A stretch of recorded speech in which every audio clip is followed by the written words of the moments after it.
Chapter 6. On that night could not the king sleep, and he commanded to bring the book of records of the Chronicles.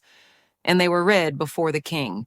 And it was found written that Mordecai had told of Bigthana and Teresh, two of the king's chamberlains, the keepers of the door, who sought to lay hand on the king Ahasuerus.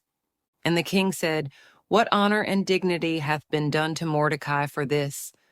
Then said the king's servants that ministered unto him, "There is nothing done for him."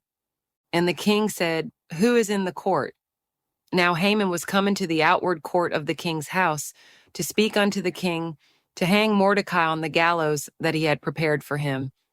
And the king's servant said unto him, "Behold, Haman standeth in the court." And the king said, "Let him come in."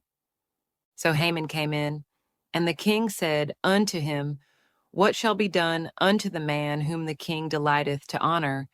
Now Haman thought in his heart, "To whom would the king delight to do honor more than to myself?" And Haman answered the king, "For the man whom the king delighteth to honor, let the royal apparel be brought which the king useth to wear, and the horse that the king rideth upon, and the crown royal which is set upon his head. And let this apparel and horse be delivered to the hand of one of the king's most noble princes, that they may array the man withal whom the king delighteth to honor, and bring him on horseback through the street of the city, and proclaim before him, Thus shall it be done to the man whom the king delighteth to honor."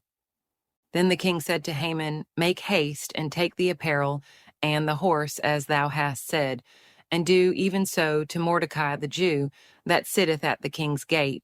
Let nothing fail of all that thou hast spoken." Then took Haman the apparel and the horse, and arrayed Mordecai, and brought him on horseback through the street of the city, and proclaimed before him, "Thus shall it be done unto the man whom the king delighteth to honor." And Mordecai came again to the king's gate. But Haman hasted to his house mourning, and having his head covered. And Haman told Zeresh his wife and all his friends everything that had befallen him.